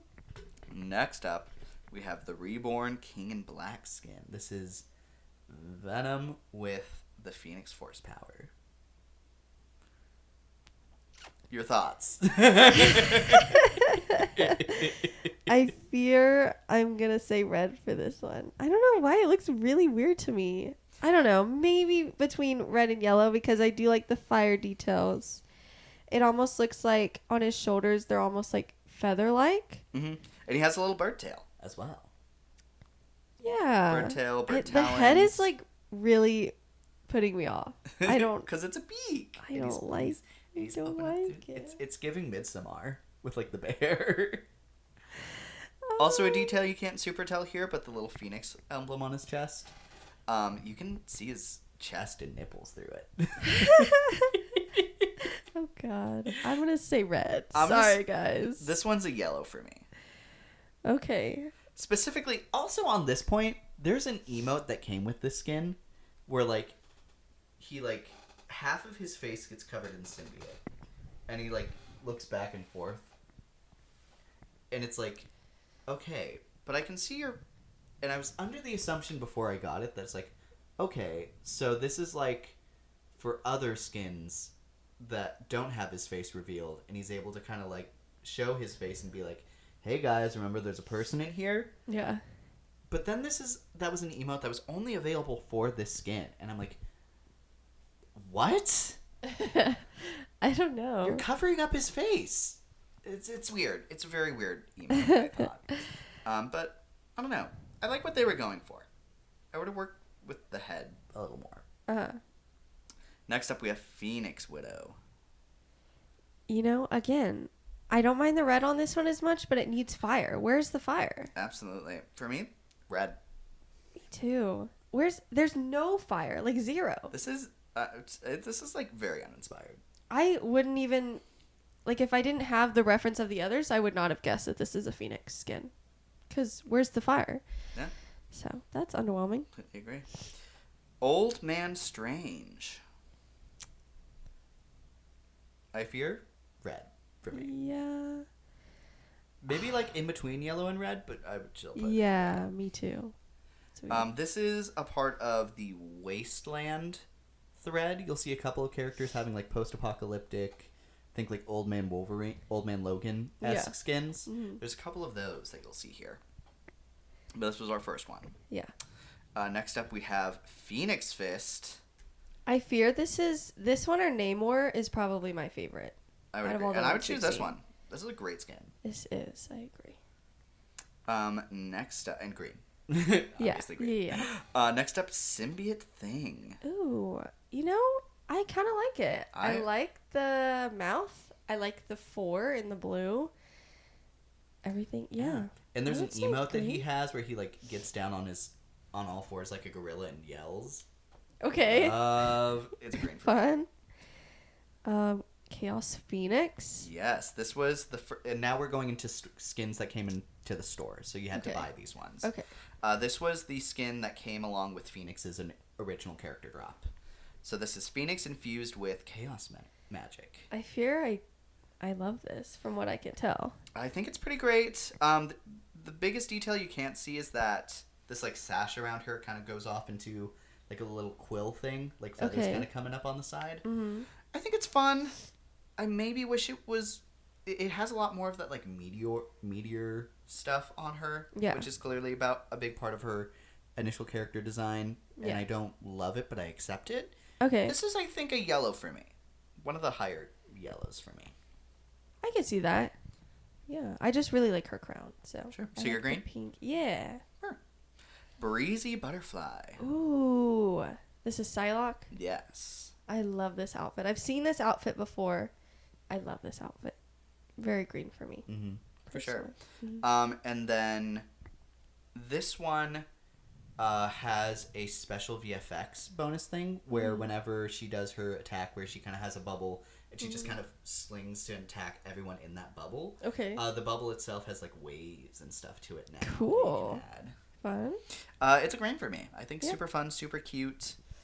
There was a recolor that makes it a little bit more dark purple, which is I think more her color, which I like a little better, but still so cute. Cool. Great swimsuit skin. Next up, we have Phoenix Panther. I like this one mainly like the upper half. Yeah, I feel Again, like the legs. Fire! Why are we fumbling this so hard? But at least this has some fire. Yeah, I like the little crown it gives him. I wish maybe the Yes. talons were also on fire because like that's how he attacks. Yeah. I really like the mask that he's wearing. His head is like great. Yes. And then the shoulder blades are fun. There's not a ton of red here, but we just need more fire. So I would say between Yellow. I would say yellow. Yeah, that's fair. Next up, we have I'm sorry. the Robe of Relaxation, Loki swimsuit skin. There's a lot going on here. There's a lot. but I do. And yet nothing. You know, I do like the details individually. Like, I like the staff. I like the horns on the hat. I really like the alligator necklace thing. Mhm. And I love the shoes. But I feel like together it almost looks kind of goofy. But I guess It's very pimpy. I don't know. I guess yellow. I love this. This is a green for me. I would say like yellow, but individually the details are green. I don't know why. It's just a lot together, I guess. I don't know. Valid. Next up, Phoenix Demon. Ooh. I feel like I really like it when it's her regular form. The demon form might be a little much for me, at least in the head area.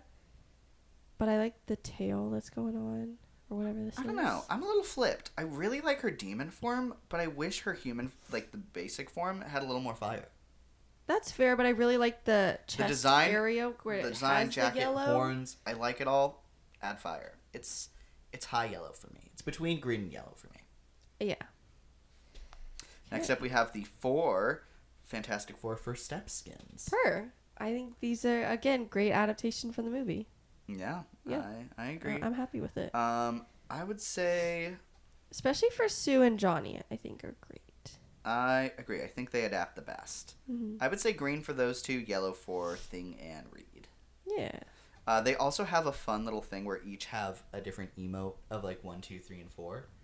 Let's see if I can remember. Thing I know is 3. Reed is 4, and he does like the stretchy arm Yeah. thing out.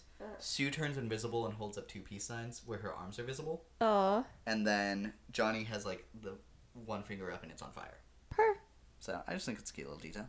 Yeah. Next up, this was Blade's character drop skin available, Polarity Edge. So this is where he's part symbiote and Phoenix. I like it. It's not.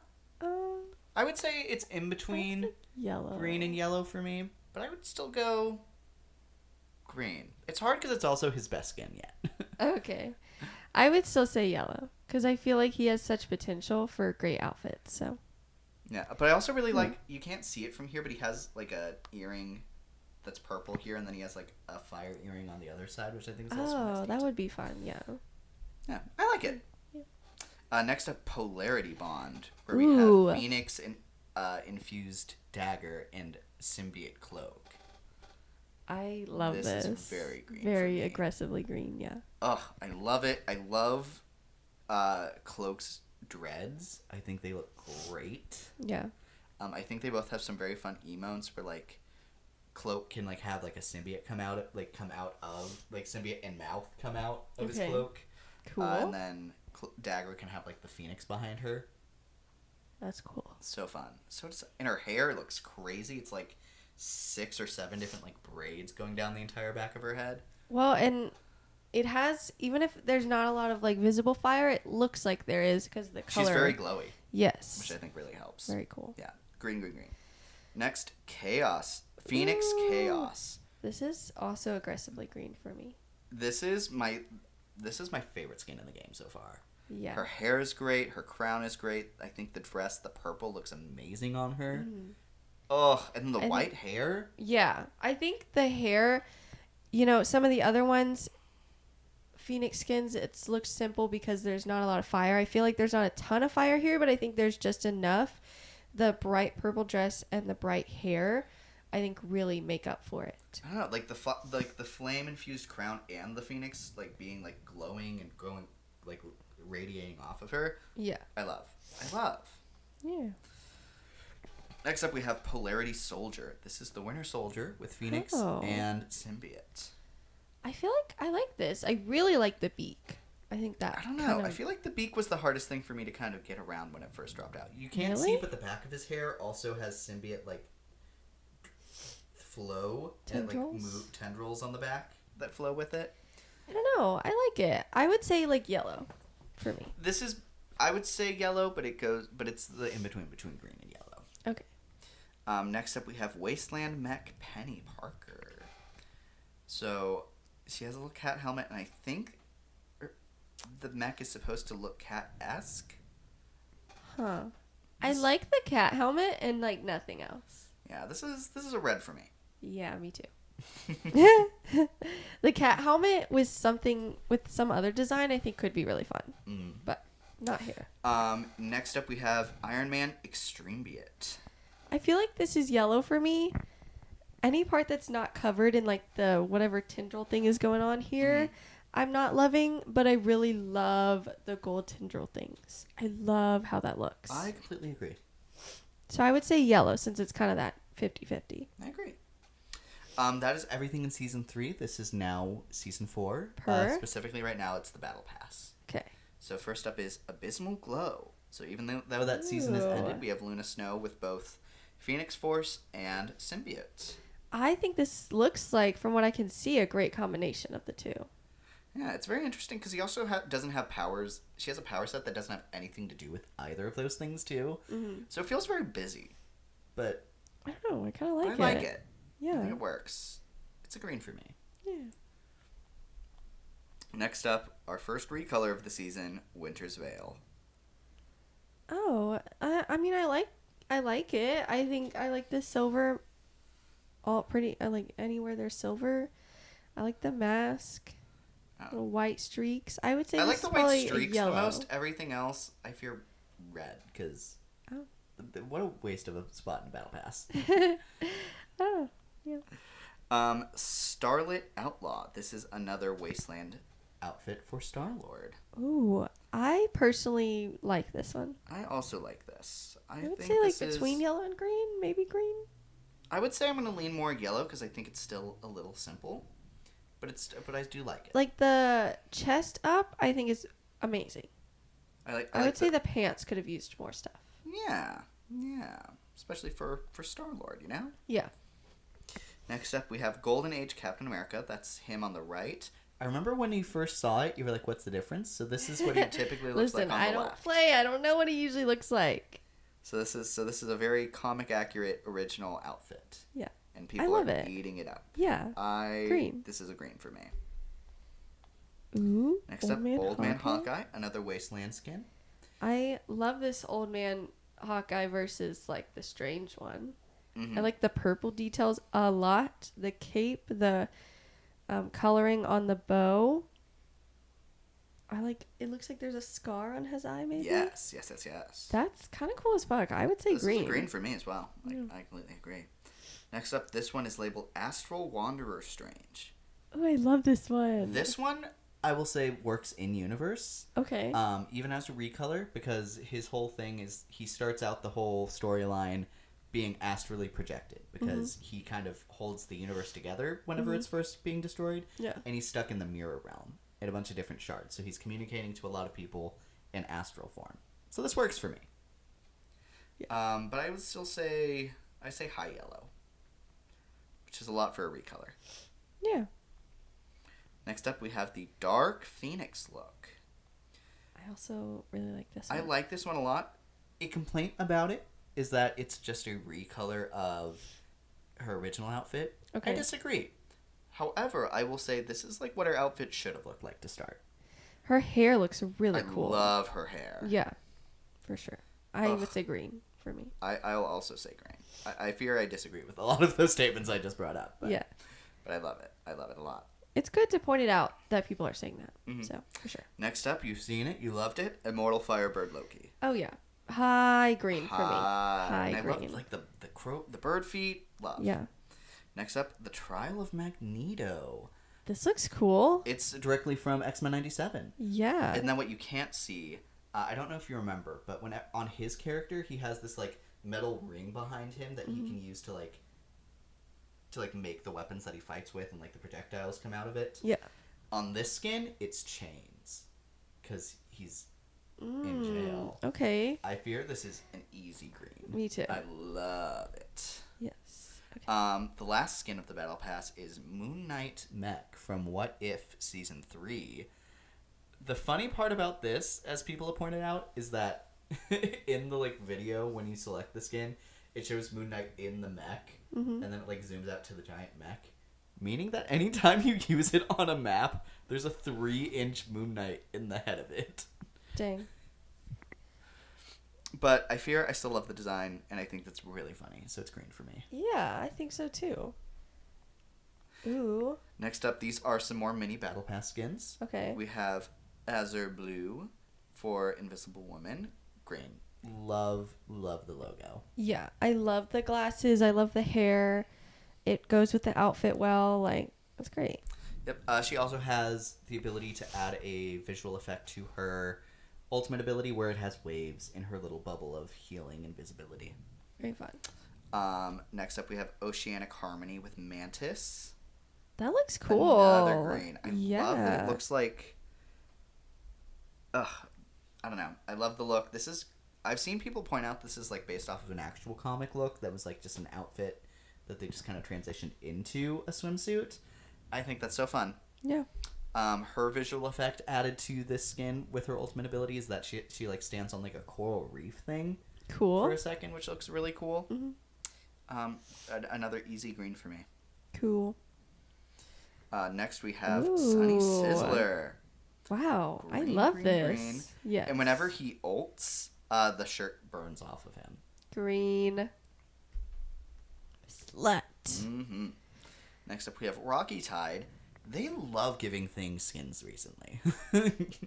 I can't see much of this. This is a weird angle for it. I don't really see anything I love, though. It's very basic. And I will say not nearly as iconic as the thong. Oh, well, yeah, I love the thong and the lei much better than this, I would say. This one, I would go as far as to say red. You're repeating yourself, and also worse.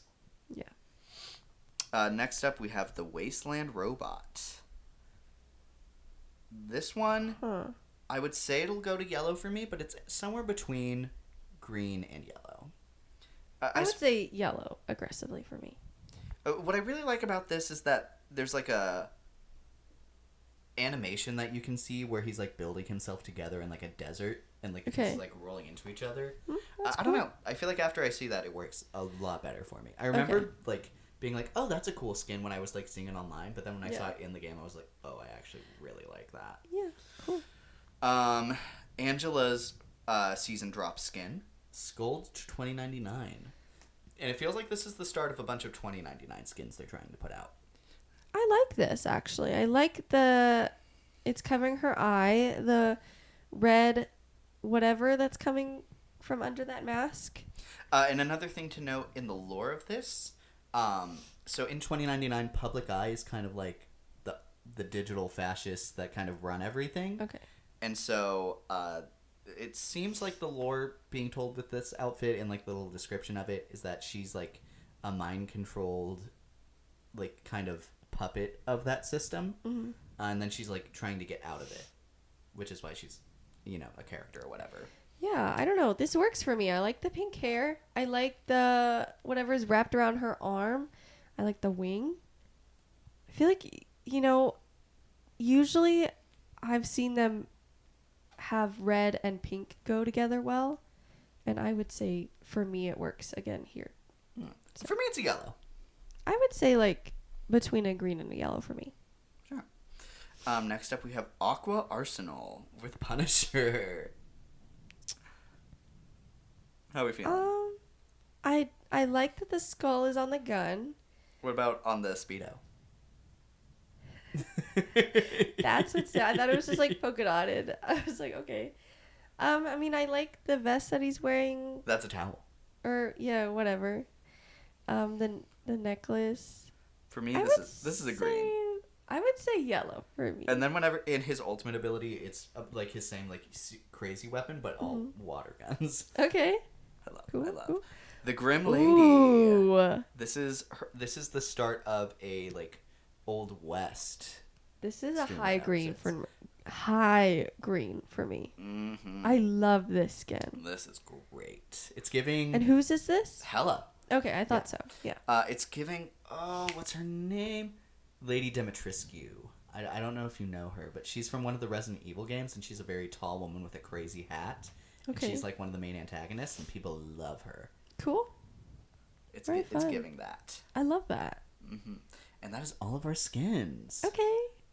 Okay, of these, if you had to pick 3 that you really liked. Okay. Well, definitely Namor and Iron Fist. They're Phoenix skins. And then maybe it's recency bias, but I guess I'll put the Grim Lady. That is a great skin. Yeah. I would, I think the Phoenix and Chaos mesh, especially Wanda's, I think could also easily go in a third spot. For sure. Yeah, absolutely. So, another thing I did want to mention, that's all of our slides, but already it seems that there's a gallery card hinting at what the next season is about. The last gallery card is just a letter and like some kind of playing card off to the side. Yep. The letter is being written by the Grandmaster. Yep. And he's saying, "Hey, Xiaolao, I noticed that you moved up that contest that happens every 88 years to fight for your chi. Can't make it this year because of the quick turnaround. But hey, me and my brother are going to try and work something out with our tournament soon. So stay tuned." He also mentions that he's sending Xiaolao a card that he won from Mephisto that has part of his chi, of like Xiaolao's chi inside of it. Okay. Interesting name drop, sure. Mm-hmm. Sure.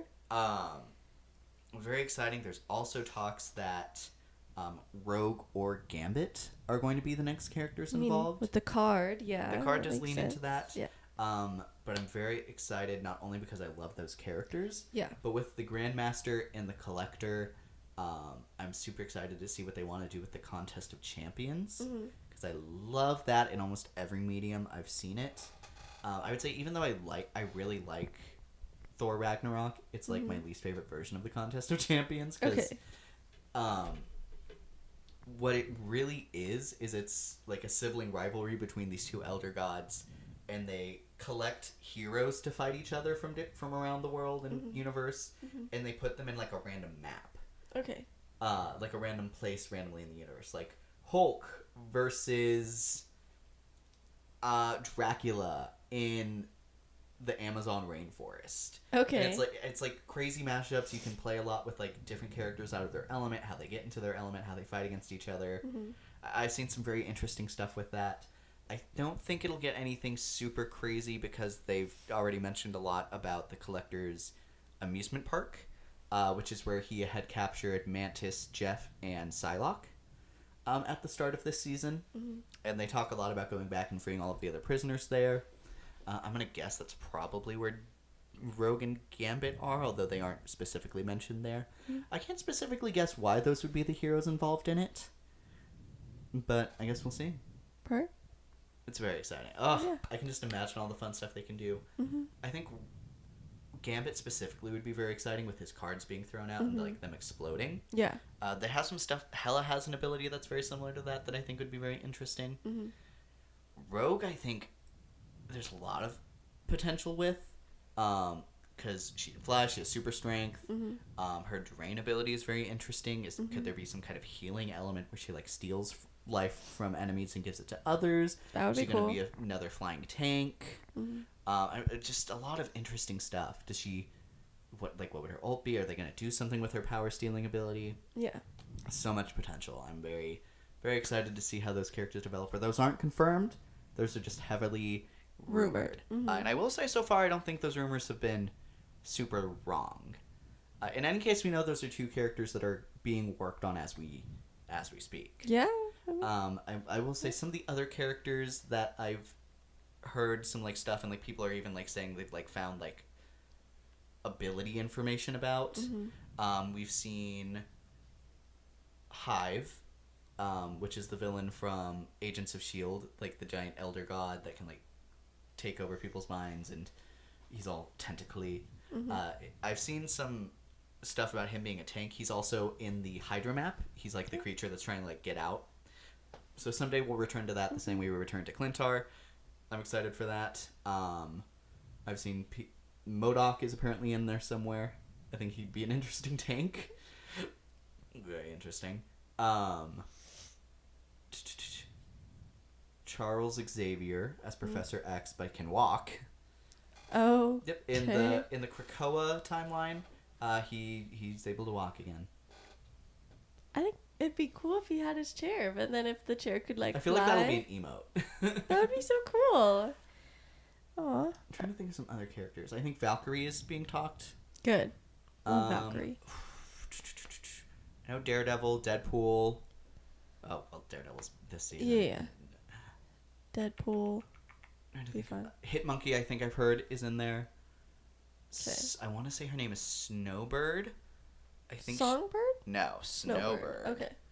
She's this like snow-themed, or Arctic Fox maybe I think might be her name. Cool. She's interesting. I want to say I think she's from like a Canadian team of superheroes, and they even tease her with because the accessories, they're like these little keychains that certain characters can like have on their side. An Arctic Fox is Luna's, and it's supposed to hint at her. Okay. Per. I don't know. Anything else? But something else that's very exciting that we don't have any details on at all yet is that there will be a Halloween event for this season, and I'm very excited. I'm hoping it lines up with the Marvel Zombies release that just came out. Yeah. Do some zombie skins, Love people. to see some of those zombie skins. Yeah. Zombie Hawkeye, Zombie Namor, Cap. Yeah. Trying to think of the other ones that are directly out of there. I mean, you have to do like Wanda, of course. Namor. Oh, You and then could the do, Blade Moon Knight skin. I think that would yes. be so cool. Oh my god. Yeah, and that's kind of what I was referring to when I was like, that's why I'm going to put this category, because I know there's much more potential. So Yeah, but I'm super excited. I feel like Halloween will be a really great time for this game every year because Hawkeye there's could so get a many cool different one. stuff, so much different stuff you could do. Like do like zombies, or you could do ghosts one year. I think it would be really fun if one season they just kind of have them like dress up as each other. But it's like that'd be cool. Crazy things, like Thing dressing up as Iron Man, or Hulk dressing up as Squirrel Girl, or stuff like that, where it's like, because you can't make it be character similar enough where it's like, oh my gosh, I see Invisible Woman. Oh, never mind, that's Squirrel Girl. Yeah. And it like screws over the characters playing against them. Yeah. Just some interesting ideas. I'm very excited. Oh, I'm very excited. Still love this game. Love the lore. The gameplay, I will say it's always annoying whenever a season 4 starts out because you have all of the sweats hopping on to like catch up. It's so aggravating as an aggressively mid-level player. It's okay. But Just here for the game. Just here for the fun. Absolutely. I think that's about everything I have. Any other closing thoughts before we call this one a day? Not really. Well, thanks for the presentation. Absolutely. I had a lot of fun. I don't know how much of this is going to be on the screen for you guys to look at, but I know at least I think the skins will be. Yeah, the skins for sure. But let us know how you felt about kind of this new layout, if there's something you'd like to see more of. Do you want to continue seeing more Rivals stuff? I know we kind of covered 2.5 seasons in this one. Is this something you'd like to see each season? I'm totally down for that. Just let us know. I can yap for it for quite a while, as you can probably tell. What are your favorite skins from these last couple seasons? And what do you think of the new season 4 so far? Yeah, what do you want from the next season? What characters do you think are going to be there? What skins do you want? All the things. Yeah. So some very exciting stuff. Thank you so much for tuning in today. I'm your host, Luke. And I'm your other host, Alicia. And thank you so much for watching Not So Straight Nerds. Bye-bye.